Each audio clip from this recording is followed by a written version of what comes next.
A very good morning. You're watching the Breakfast News on Rajya Sabha TV. I'm Tina Jha. Let's first get you the headlines we are tracking this morning.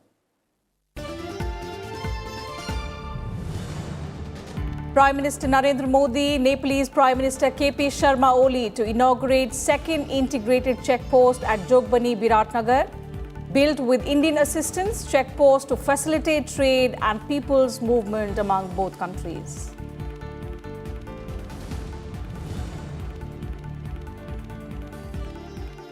Last day for filing nominations for the Delhi Assembly polls today. BJP and the Congress released second list of candidates. BJP's Sunil Yadav and Ramesh Sabarwal of the Congress to contest against Chief Minister Arvind Kejriwal.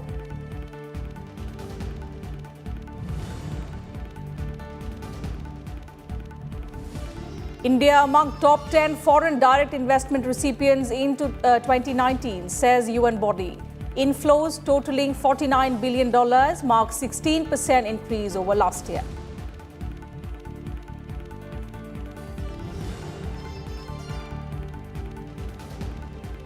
'50th World Economic Forum begins in Davos, Switzerland. Commerce Minister Piyush Goyal leads the Indian delegation. World leaders and businessmen, including over 100 CEOs, to take part in the annual summit.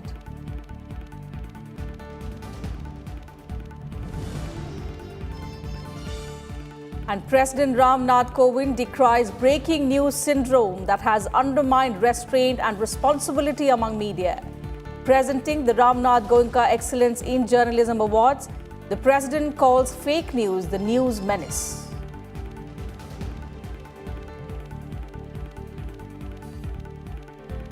And the top story today, Prime Minister Narendra Modi and his Nepalese counterpart KP Sharma Oli will jointly inaugurate the second integrated checkpost at Jogbani, Biratnagar today. The integrated checkpost has been built with Indian assistance to facilitate trade and also people's movement between the two countries. This is the second integrated checkpost on the Nepal border. The first one was built at the Raxaul-Birganj border in the year 2018. Both the Prime Ministers will also witness the remarkable progress in Indian-assisted post-earthquake housing reconstruction projects in Nepal. In a Twitter message, the Prime Minister's office said, out of India's commitment to build 50,000 houses in Gorkha and Nuwakot districts, 45,000 houses have already been completed. And for more information on that story, we're being joined by my colleague Akhilesh Suman. Akhilesh, a very good morning. Tell us, how significant is this integrated checkpost at Jogbani, both for India and also for Nepal?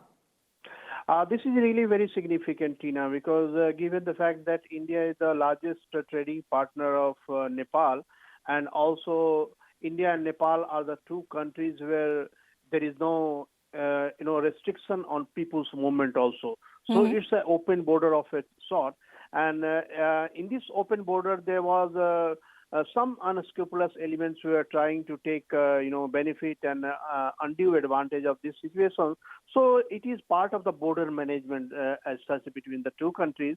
And if this becomes successful, then there are many, pipeline. There are many projects in pipeline, and this is actually,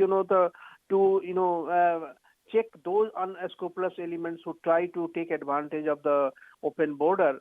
And as you know that almost $7 billion trade is there between India and Nepal, and it is growing.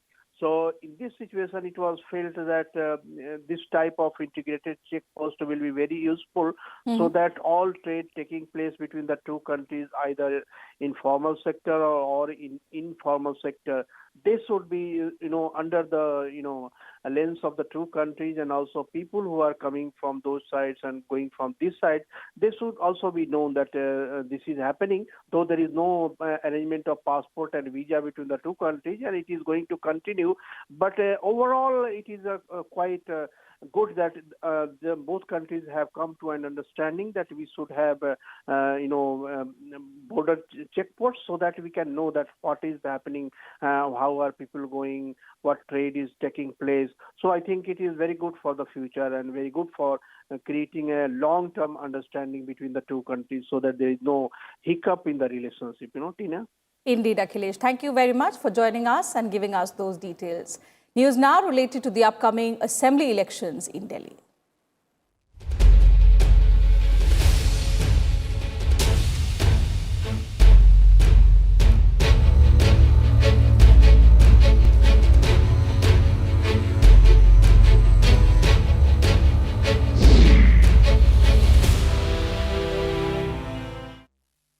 Today is the last day for filing of nominations for the Delhi Assembly elections. Scrutiny of nomination papers will be held on Wednesday, while names can be withdrawn until 24th of January. There are around 1,47 lakh voters in Delhi. Election for 70 assembly seats will be held on the 8th of February, while the counting of votes will be taken up on the 11th of February. Leader of opposition in the outgoing Delhi Assembly, Vijendra Gupta, BJP's O.P. Sharma, among other BJP leaders, filed their nomination papers on Monday. Other candidates who filed their nominations on Monday include Congress's Arvinder Singh Lovely, Harun Yusuf, and also Alka Lamba.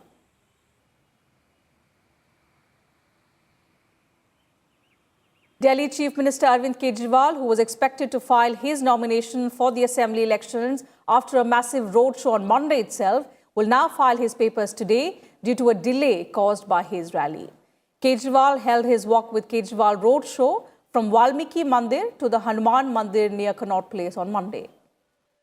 Before starting his roadshow, the Aam Aadmi Party leader sought blessings at the Valmiki temple.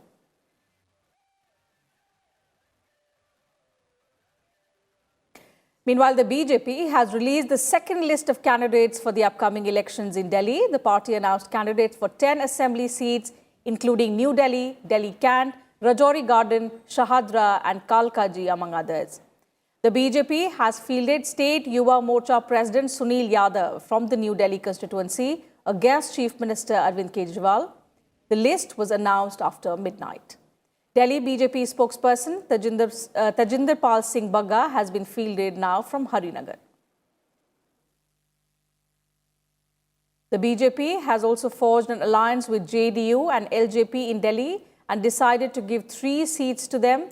JDU will contest on 2 seats while the LJP on 1 seat. Meanwhile, the Congress has also announced 7 new names in its list. It has fielded Romesh Sabarwal from the New Delhi Assembly seat against Chief Minister Arvind Kejriwal. And the party has given 4 seats, Burari, Uttamnagar, Palam and Kirari, to its alliance partner, the RJD.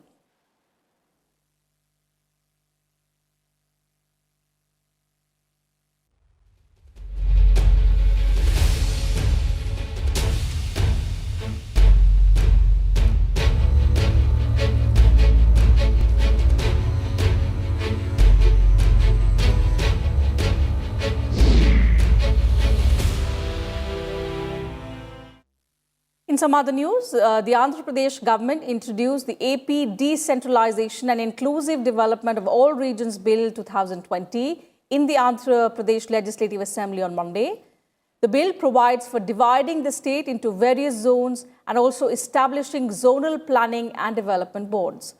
It contains a plan of having 3 capitals for the state with executive capital in Visakhapatnam, the legislative capital in Amravati and judicial capital in Kurnool.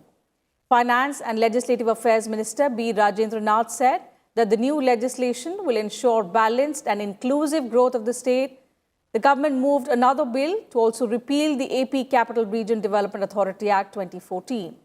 The intention is to constitute a new Amravati Metropolitan Region Development Area under the provisions of the AP Metropolitan Region and Urban Development Authorities Act 2016.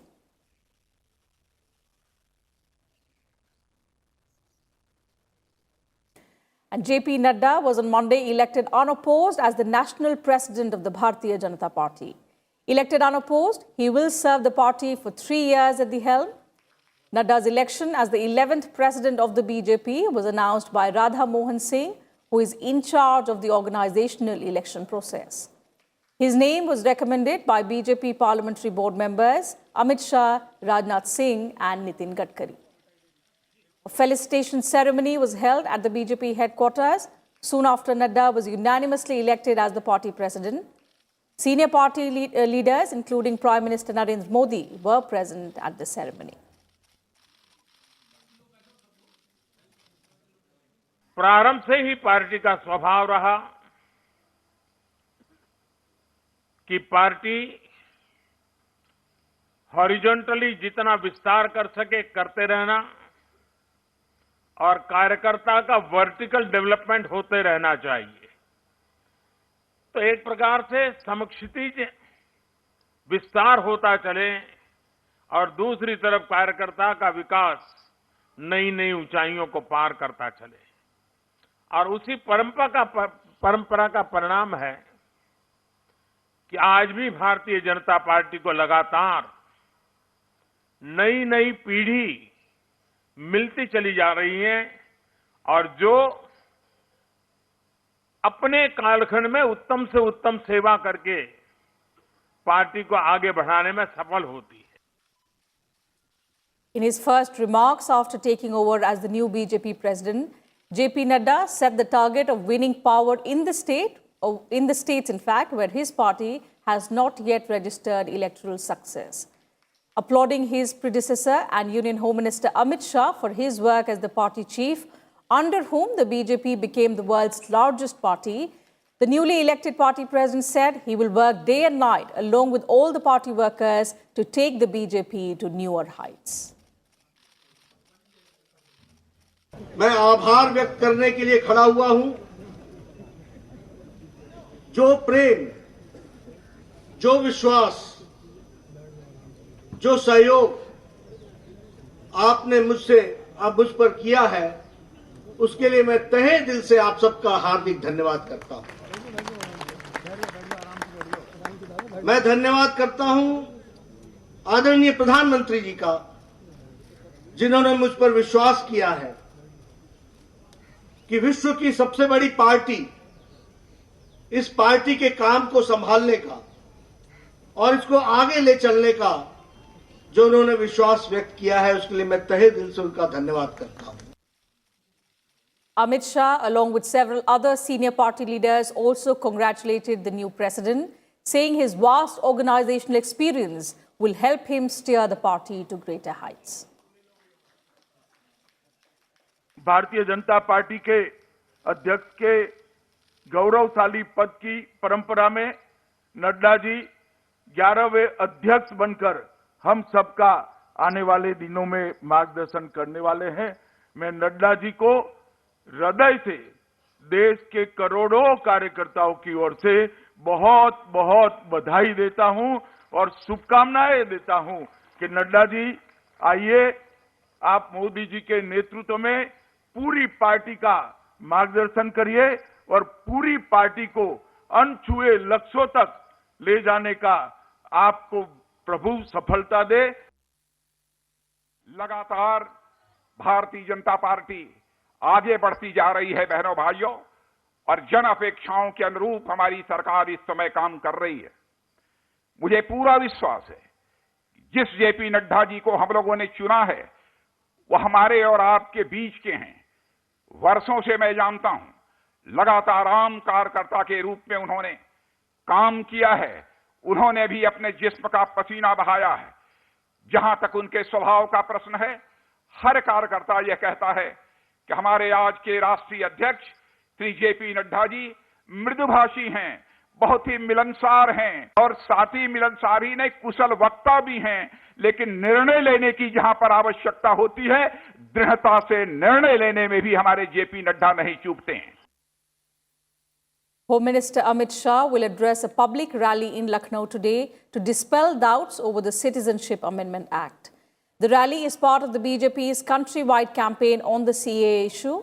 All party leaders have been asked to hold rallies, meetings and discussions on the issue and clear the doubts that have been created by opposition parties. Chief Minister Yogi Adityanath, Deputy Chief Minister Keshav Prasad Maurya and BJP State President Swatantra Dev will be present at the rally with Amit Shah.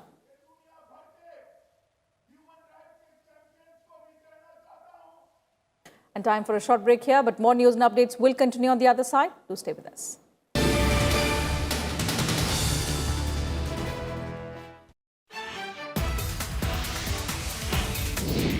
On this edition of India's World, we will take a closer look at the World Economic Forum 2020. You see, the biggest problem the world faces is protectionism. That has increased. And it is in this backdrop that the 50th summit meeting is being held. Investment is all about confidence. Confidence is shaped by perceptions. I hope the Indian delegation is able to improve India's perception further so that more FDI flows into the country. Tell the rest of the world that India is ready to do business. Please come and invest and also benefit from the opportunities that India offers.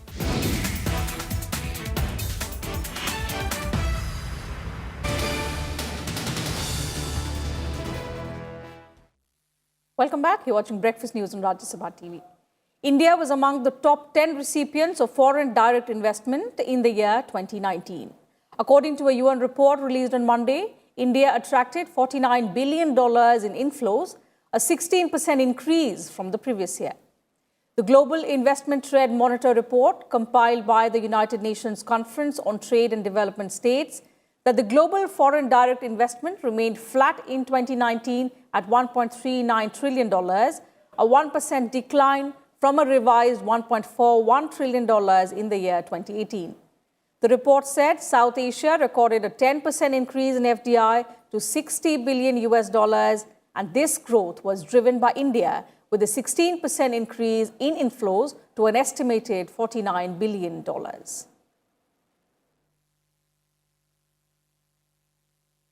In the other big story of the day, President Ramnath Kovind has said that fake news has emerged as the new menace whose purveyors proclaim themselves as journalists and taint the noble profession.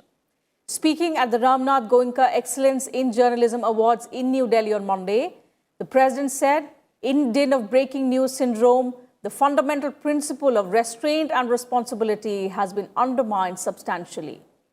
He also said, journalists often assume the role of the investigator, prosecutor, and the judge all in one, adding that instead of helping promote scientific temper, some run after irrational practices in their search for eyeballs and ratings.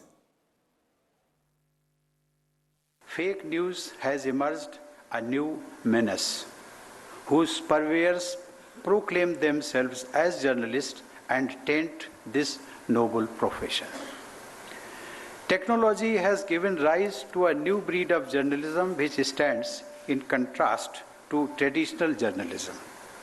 This development has revived the old debates about the status of facts and opinions, about credibility and authenticity.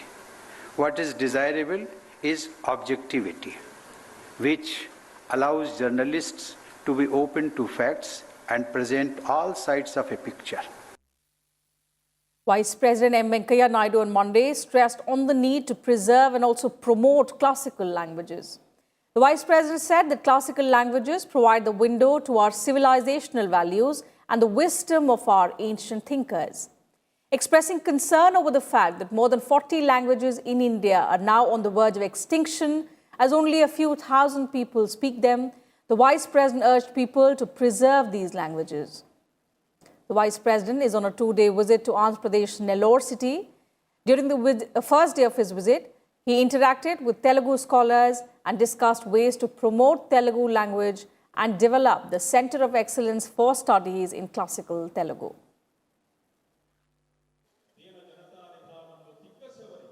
Later in the day, the Vice President also attended the Telugu poetry performance during the event of Bhuvana Vijayam at the Swarna Bharat Trust.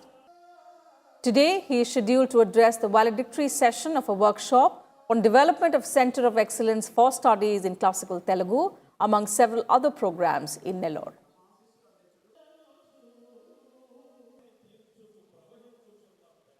The 50th annual general meeting of the World Economic Forum convened in Davos, Switzerland on Monday.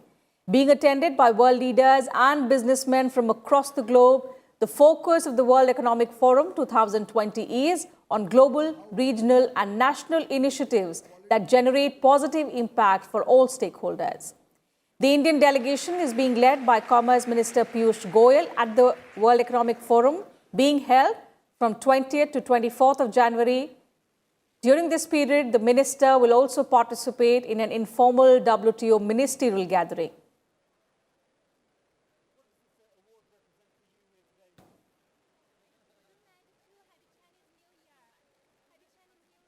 Besides, he will also hold bilateral meetings with ministers of Australia, South Africa, Russia, Saudi Arabia, Switzerland, Korea and Singapore. He will also meet Director General of World Trade Organization and also the Secretary General of Organization for Economic Cooperation and Development. In addition, he will also hold bilateral meetings with CEOs of companies, attend the WEF sessions and roundtables on accelerating investments in Indian railways and also attracting global institutional investments in India. Several other union ministers, chief ministers of some states and over 100 CEOs from India will take part in the summit.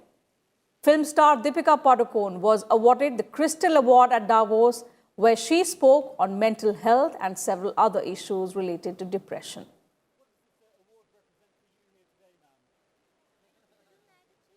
Let's now get you some other news related to environment and climate change.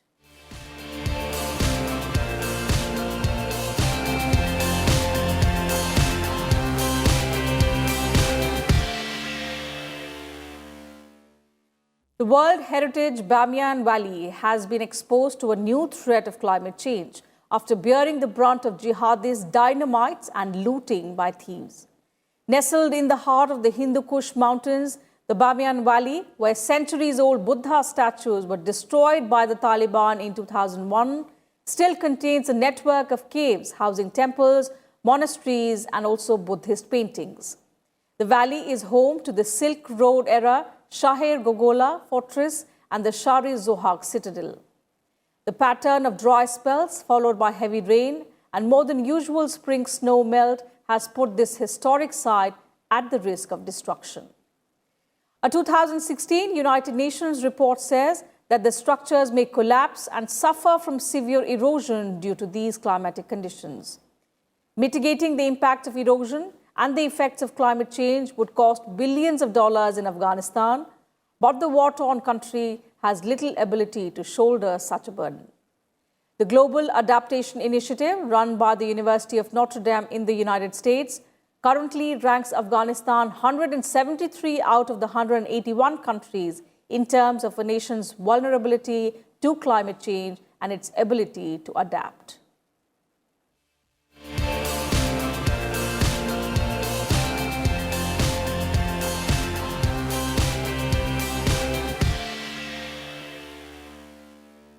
In some sports news now, four-time champions India would look to inch closer towards a quarter-final spot when they take on debutants Japan in a Group A tie of the ICC Under-19 World Cup at South Africa's Bloemfontein today.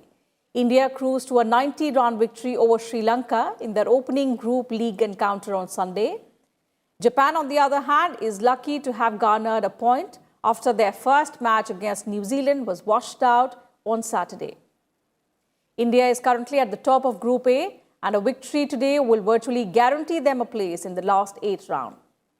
India will play New Zealand in their last group match on the 24th of January.